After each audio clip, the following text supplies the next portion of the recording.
আলাইকুম, সবাইকে স্বাগতম আমাদের ম্যাথমেটিক্স ক্লাসে। এটি আমাদের প্রথম ম্যাথ ক্লাস এবং আমাদের সাবজেক্ট হচ্ছে ম্যাট্রিক্স এবং নির্ণায়ক। তো কথা না বাড়িয়ে আমরা শুরু করি। সবার আগে আমার পরিচয়টি দিয়ে নিতে চাই। আমি Mohammad Rifat Hasan, 58 batch, Bangladesh marine academy. তো চলো আমরা পড়ালেখায় ফিরে আসি, তারপর আস্তে আস্তে অনেক কথা হবে। তো পড়ালেখায় ম্যাট্রিক্স আসলে জিনিসটা কি? ম্যাট্রিক্স আসলে জিনিসটা হচ্ছে কিছু তথ্যের সমন্বিত রূপ। যেমন এখানে দেখতে পাচ্ছ যে 3 জন মানুষের, আমরা ধরে নিই একটা উদাহরণ, 3 জন মানুষের 3টি আলাদা আলাদা তথ্য একবারে প্রকাশ করা হয়েছে। যেমন কি ধরো এখানে এ, বি এবং সি, 3 জন ব্যক্তির বয়স, ইনকাম এবং খরচ। এই 3 জন ব্যক্তির 3টি তথ্য এখানে দেখানো হয়েছে। তো এই তথ্যগুলোকে যদি আমরা আলাদা আলাদা করে বলতে চেতাম তাহলে অনেক সময় লাগতো। সেই জিনিসটিকে আমরা সংক্ষিপ্ত করে ছোট করে নিয়েছি। তো এই জিনিসটা, এই অংশটাকে বলা হয় রো 1, রো 2, রো 3। এই জিনিসটাকে বলা হয় column 1, column 2, column 3, column rho. আচ্ছা, যদি কখনো তোমাকে কেউ জিজ্ঞাসা করে যে এই ম্যাট্রিক্সের মাত্রা কত, তাহলে আমরা কি বলবো? 3/3। কিন্তু 3/3 আসলে কীভাবে হলো? ম্যাট্রিক্সের প্রথম যে অংশটা থাকে সেটি হচ্ছে রো এবং দ্বিতীয় যে অংশটি থাকে সেটি হচ্ছে কলাম। সেই হিসাবে আমরা এভাবে লিখতে পারি আর ইন্টু সি। এখানে আর রো আর কলাম দিছেন। ওকে, তো চলো এবার আমরা কিছু ম্যাথমেটিক্সে দেখেছি। তো তোমাদের আমি আগে জানিয়ে রাখি যে আমরা যে ক্লাসগুলো নিচ্ছি এই ক্লাসগুলো সাধারণত আমরা শুধুমাত্র পরীক্ষার জন্য নিচ্ছি। তোমরা যদি আমাদের বেসিক কোর্স চাও যে আমরা ম্যাথমেটিক্সে ফুল ভালো করব, তাহলে এই কোর্সটা অন্য কোথাও। এটা শুধুমাত্র মেরিন অ্যাডমিশনের যে জিনিসগুলো আমাদের খুবই গুরুত্বপূর্ণ, আমরা সেই জিনিসগুলোর উপর ভিত্তি করে ক্লাসগুলো নেওয়ার চেষ্টা করছি। তো যে জিনিসগুলো আসবে না সেই জিনিসগুলো আমরা নিব না। আচ্ছা, তো চলো আমরা যে জিনিসগুলো আসার মতো তার মধ্যে সবার প্রথম থাকে যোগ এবং বিয়োগ। যোগ এবং বিয়োগের শর্ত কি? যোগ এবং বিয়োগের প্রথম শর্ত হচ্ছে এদের মাত্রা সমান হতে হবে। এদের মাত্রা সমান হতে হবে। যোগ করার জন্য অবশ্যই 2টি ম্যাট্রিক্স লাগবে। কখনোই তুমি একটি সংখ্যা দিয়ে যোগ করতে পারবে না, এর জন্য 2টি সংখ্যা লাগবে অবশ্যই। এরকমভাবেই এখানে 2টি ম্যাট্রিক্স লাগবে যোগ করার জন্য। যদি প্রথম শর্ত থাকে সেটি হলো একাধিক ম্যাট্রিক্স। একাধিক ম্যাট্রিক্স।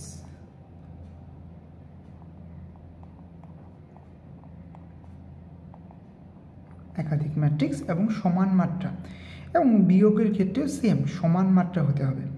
তো চলো আমরা ছোট্ট করে একটা যোগ বিয়োগ এখানে দেখে নিই। যেমন 2, 4, 3, 1 প্লাস 3 কত 1, তারপর 2, 4। এইটাকে আমরা যোগ করার জন্য দেখো সবার প্রথম আমাদের কি দেখতে হবে? একাধিক ম্যাট্রিক্স আছে, একটি এবং একটি, 2টি ম্যাট্রিক্স আছে এবং এদের মাত্রা সমান আছে। এর মাত্রা কি? 2 × 2। এর মাত্রা কি? 2 × 2। এদের মাত্রা সমান রয়েছে। তার মানে কি আমরা যোগ করতে পারবো। যোগ করলে কি হবে? 5, তারপর 4, 1, 5, 3, 2, 5, 1, 4, 5। দেখতেই পাচ্ছ ইতিমধ্যে আসলে যোগটা কেমন হয়। আর বিয়োগের সময় অবশ্যই এখানে মাইনাস দিলে বিয়োগ হয়ে যাবে। তো আসলে কি শুধু যোগ বিয়োগ আসবে? আসলে না, যোগ বিয়োগটি আসে না সাধারণত, কারণ এটি অনেক সহজ এবং এই জিনিসটি আসলে হয় না। কঠিন দিতে গেলে অনেক বড় দিতে হবে, যা শুধুমাত্র সময় সাপেক্ষ। তো যে জিনিসগুলো আসে যোগ বিয়োগ থেকে সেটি হচ্ছে এরকম কোনো একটি অঙ্ক থাকবে যে এ ম্যাট্রিক্স এবং বি ম্যাট্রিক্স সমান হলে এক্স এবং ওয়াই এর মান কত।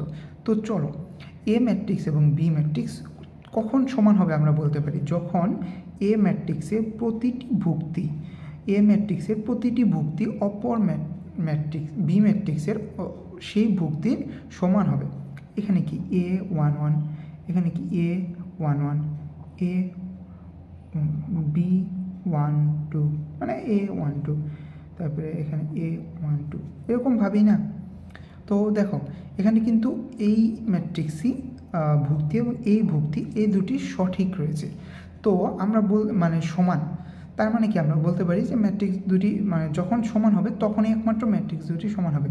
তো যে সংখ্যাগুলি আছে দেখো আমরা দেখতে পাচ্ছি এটা সমান, এটা সমান, অর্থাৎ কি ম্যাট্রিক্স দুটি সমান আমরা বলতেই পারি।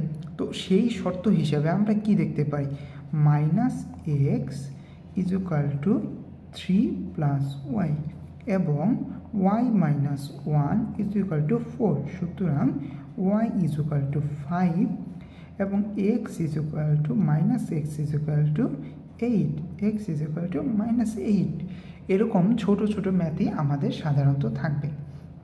তারপরেও কিছু ট্রিক্সি ম্যাথ থাকবে যেগুলো আমরা পরবর্তী ক্লাসে দেখিয়ে দিব। পরবর্তী ক্লাসটি থাকবে আমাদের প্র্যাকটিস ক্লাস, যেখানে আমাদের সকল এমসিকিউ প্র্যাকটিস করা হবে। আপাতত 50টি এমসিকিউ এখানে প্র্যাকটিস করা হবে।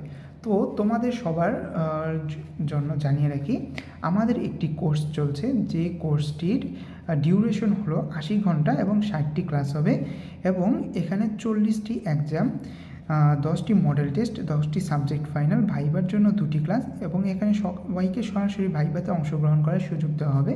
7 দিনের ফিজিক্যাল ক্লাস, মেরিন বিচিত্রা পিডিএফ, মেরিন ড্রিমার পিডিএফ এবং মেরিন ড্রিমারের পক্ষ থেকে একটি টি-শার্ট। এই কোর্সটির ক্লাস শুরু হবে 10 অক্টোবর থেকে এবং 10 অক্টোবর থেকে ক্লাস শুরু হওয়ার জন্য আমরা অলরেডি 10 দিন আগে থেকে প্রি বুকিং দিয়ে রেখেছিলাম। সেখানে অলরেডি 10 জন প্লাস ভর্তি হয়ে গিয়েছে। সেজন্য আমাদের এখন যারা ভর্তি হতে চাও তাদের কোর্স ফি 2500 টাকা। 2500 টাকায় তোমরা মেরিনের সম্পূর্ণ প্রিপারেশন নিয়ে নিতে পারো এবং তোমাদের সবার জন্য জানিয়ে রাখি এই ক্লাসগুলো নেওয়া হবে 57 এবং 58 ব্যাচের সিনিয়র ক্যাডেটদের দ্বারা। তো চলো আরেকটি ব্যাচের কথা আমরা জানি, যেখানে শুধুমাত্র পরীক্ষা নেওয়া হবে। যাদের বেসিক ভালো তারা শুধুমাত্র প্রতিদিন পরীক্ষা দিয়ে আমাদের সাথে যোগাযোগ করতে, আমাদের মেরিনের অ্যাডমিশনের জন্য নিজেকে সম্পূর্ণভাবে প্রস্তুত করতে পারে। তো এই কোর্সটির মূল্য হচ্ছে 800 টাকা এবং এই কোর্সে ভর্তির জন্য তোমরা আমার এই নাম্বারে যোগাযোগ করতে পারো। এটি হচ্ছে আমার হোয়াটসঅ্যাপ নাম্বার, এখানে যোগাযোগ করলে আমার সাথে কন্ট্যাক্ট করতে পারবে এবং তোমরা কোর্স সম্পর্কে ডিটেলস জানতে পারবে। তো সবাইকে ধন্যবাদ। আমরা আবার পড়ালেখায় ফিরে যাই। তো গুণের শর্ত, গুণ করার জন্য আমাদের প্রথম যে শর্তটি হয়েছে সেটি হচ্ছে প্রথম ম্যাট্রিক্সের কলাম এবং দ্বিতীয় ম্যাট্রিক্সের সারি সমান হতে হবে। অর্থাৎ যদি কখনো কোনো দুটি ম্যাট্রিক্স এ ও বি এর কলাম মাত্রা যথাক্রমে 2x3, 3x1 থাকে, তখন এই দুটির মাধ্যমে আমরা বুঝতে পারবো যে আমরা গুণটি করতে পারবো কিনা। এই দুটি যদি সমান হয় তাহলে আমরা গুণ করতে পারবো। যদি দুটি সমান না হয়, যদি এমন হতো 3x2, 3x1, তাহলে আমরা কখনোই গুণ করতে পারতাম না। গুণ করার যে বেসিক শর্তটি সেটি তোমরা অলরেডি বুঝে গেছো। তো চলো আমরা একটি গুণ প্র্যাকটিস করি। তো এখানে দেখা যাক, আমরা চেষ্টা করব ছোট ম্যাথ দিয়ে বোঝার। 1, 3 গুণন 2, 2, 4, 1। তো চলো এই ম্যাট্রিক্সটি কীভাবে করব আমরা দেখে নিই। তো 2x2 4 প্লাস 4x4 16। তারপর সেমভাবে 2x2 4, 2x4 4, 2x1 2, 3x4 12, 1x2 2, 3x1 3। তার মানে কি এই ম্যাথের সাথে এই অংশের সাথে প্রথমে এই অংশের গুণ, এটার সাথে এটা তারপর এটার সাথে এটা এবং দুটি যোগফল, তারপর এটার সাথে এটা, তারপর এটার সাথে এটা এবং এদের যোগফল।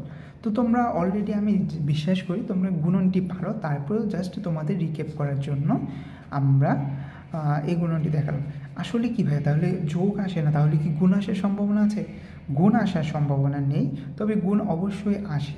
কিভাবে আসে দেখো, গুণনের ক্ষেত্রে আমরা দেখতে পাচ্ছি যে কী শর্ত আছে, আমরা গত পেজে দেখলাম 3 × 1, যখন এই দুটি সমান হবে তখনই একমাত্র গুণনটি হবে, তাছাড়া কিন্তু গুণন হওয়ার কোনো পসিবিলিটি নেই। আচ্ছা, তাহলে ভাইয়া গুণনের মাত্রা গুণন না করে আমরা কিভাবে নির্ণয় করব? গুণনের মাত্রা সবসময় এই দুটি বাদে যে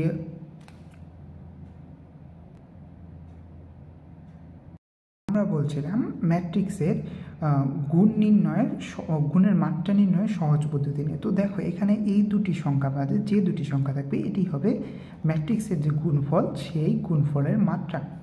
তোমরা আশা করি ইতিমধ্যে বুঝতে পেরেছ কেন ম্যাট্রিক্সের গুণ পরীক্ষায় আসে। কারণ কি, দেখা যাবে যে একটি ম্যাট্রিক্স তোমাকে দিল এ এবং বি যাদের মাত্রা হচ্ছে 3 × 4, 4 × 3। তো তার মানে কি এই ম্যাট্রিক্সটি অবশ্যই গুণ করা সম্ভব এবং এর ফল হবে 3 × 3। তাহলে যখন উত্তরে 4টি অপশন থাকবে, 4টি অপশনে শুধুমাত্র একটি অপশনই থাকবে 3 × 3, বাকিগুলো থাকবে অন্য মাত্রার। তো সেখান থেকে তুমি অবশ্যই বুঝতে পারবে কিভাবে এবং কোনটি উত্তর হবে। ঠিক সেমভাবে একবার একটি পরীক্ষায় এই ম্যাথটি আসে। তো দেখো এই ম্যাথটি করতে গেলে আমাদের প্রথমে কি করতে হবে, কে স্কোয়ার করতে হবে, যেহেতু এখানে x² দেওয়া আছে, তো এ স্কোয়ার করতে হবে, তারপর একে 3 দ্বারা গুণ, তারপরে সাথে আবার এই দুটি যোগ, সাথে আবার কি আই যোগ। আই জিনিসটা কি সেটা তোমরা অবশ্যই জানো, 1 0 0 0 1 0 0 0 1। তো এই জিনিসটি তোমরা সবাই জানো। তো সেরকমভাবেই যখন উত্তর নির্ণয় করতে হবে তখন আমাদের অনেক সময়ের ব্যাপার। তো সেই জন্য আমাদের উত্তরের ক্ষেত্রে সেম টেকনিকটি অবলম্বন করতে হবে। যেহেতু MCQ যারা প্রশ্ন করবে তারা এভাবেই করবে যে শুধুমাত্র 3 × 3-এর ম্যাট্রিক্স একটি মাত্র থাকবে, তো তোমার সেটি দেখে বুঝতে হবে। তো গুণের পাঠ শেষ। চলো আমরা ম্যাট্রিক্সের কিছু কমন প্রকারভেদ সম্পর্কে জানি যেগুলো সাধারণত গত পরীক্ষাতে এসেছে। তো প্রথমেই হচ্ছে সমঘাতী ম্যাট্রিক্স, যে ম্যাট্রিক্সকে স্কোয়ার করার পরেও একই রকম থাকে সেটি হচ্ছে সমঘাতী ম্যাট্রিক্স। অভেদঘাতী, যে ম্যাট্রিক্সকে স্কোয়ার করার পরে আই হয়ে যায়, মানে কি যে যেরকম আমি মাত্র দেখালাম এই ম্যাট্রিক্সটি হয়ে যায়, তাকে অঘাতঘাতী ম্যাট্রিক্স বলে। আচ্ছা, ট্রান্সপোজ ম্যাট্রিক্স, ট্রান্সপোজ এর মানেই কি বোঝা যাচ্ছে যে এখানে ট্রান্সফার হওয়া নিয়ে কিছু একটা হয়েছে। ট্রান্সফার হওয়া নিয়ে কিছু একটা হয়েছে মানে কি, এখানে একটি ট্রান্সপোজ ম্যাট্রিক্সের কাজ, সারি থেকে কলাম, কলাম থেকে সারি হলে সেটি ট্রান্সপোজ ম্যাট্রিক্স হয়ে যায়। তো চলো আমরা নির্ণায়কের কিছু নিয়ম দেখি। নির্ণায়ক সাধারণত খুব কম আসে, তো যে নির্ণায়কগুলো আসে সেগুলো খুবই কমন, আমরা করতে করতে মুখস্থ হয়ে গেছি এমন। এই নির্ণায়কগুলো আমরা আমাদের পরবর্তী ক্লাসে দেখিয়ে দেব এবং এই ক্লাসটি অবশ্যই আমরা আমাদের পেইড ব্যাচে নেব। তোমরা যারা আমাদের পেইড ব্যাচে নেই তারা অবশ্যই আমার এই নাম্বারে যোগাযোগ করতে পারো, 1907483862, এই নাম্বারে যোগাযোগ করতে পারো। এটি আমার হোয়াটসঅ্যাপ নাম্বার। এখান থেকে তোমরা পেইড ব্যাচে অংশগ্রহণ করতে পারবে। তো চলো কিছু আমরা জিনিস পড়ি এখানে। নির্ণায়কের যে কোনো সারি বা কলামের ভুক্তি শূন্য হলে নির্ণায়কটির মান শূন্য হবে। অর্থাৎ কি, এখানে দেখো যে এই জায়গায় যদি কোনো একটি সারি অর্থাৎ কোনো একটি কলামের যোগ যদি শূন্য হতো, তাহলে মানে সবগুলো ভুক্তি যদি শূন্য হতো, তাহলে কি এই নির্ণায়কের মান শূন্য হয়ে যেত। তো আমাদের এই নিয়মটি অবশ্যই মনে রাখতে হবে, কারণ হচ্ছে এই নিয়মটি অনেক অনেক বেশি আসে। কারণ যেহেতু আমাদের প্রতিটি ম্যাথের মান থাকে 0.5, সেহেতু আমাদের হিসাব করতে হবে যে কিভাবে আমরা কম সময়ে একটি ম্যাথ করতে পারি এবং সেই ম্যাথগুলি পরীক্ষকরা সাধারণত দিয়ে থাকবে। তো এই নিয়মের ম্যাথটি অবশ্যই আসবে। এই নিয়মের ম্যাথের প্র্যাকটিস আমরা আমাদের আগামী ক্লাসে অবশ্যই করব। আচ্ছা, আরেকটি হচ্ছে, যদি কখনো সারিকে কলাম অথবা কলামকে সারি বানানো হয় তাহলে ম্যাট্রিক্সের মানের কোনো পরিবর্তন হবে না, তাই তো? অর্থাৎ ট্রান্সপোজ করা হয়। যেমন এখানে যেহেতু 3/3 আছে, তো এটাকে যদি এই কলামটাকে সারি বরাবর এবং সারিটাকে কলাম বরাবর আনা হয় তাহলে কিন্তু মানের কোনো পরিবর্তন হবে না। আচ্ছা, সারি কলামের স্থান পরিবর্তন। আচ্ছা, এই জিনিসটি উদাহরণ দিয়ে দেখি। ধরো এই সারিটি এখানে এবং এই জিনিসটি এখানে আসলো, অর্থাৎ পরিবর্তন করলো, ইন্টারচেঞ্জ করলো, তাহলে এর যে মান ছিল এ, এটি হবে -a। আশা করি তোমরা অঙ্কগুলো বুঝতে পেরেছো। তো আমাদের পরবর্তী ক্লাসটি অবশ্যই আমরা নেওয়ার চেষ্টা করব আমাদের পেইড ব্যাচে। সবাই সে পর্যন্ত ভালো থাকো, সুস্থ থাকো। সবাইকে আমার সালাম, আসসালামু আলাইকুম।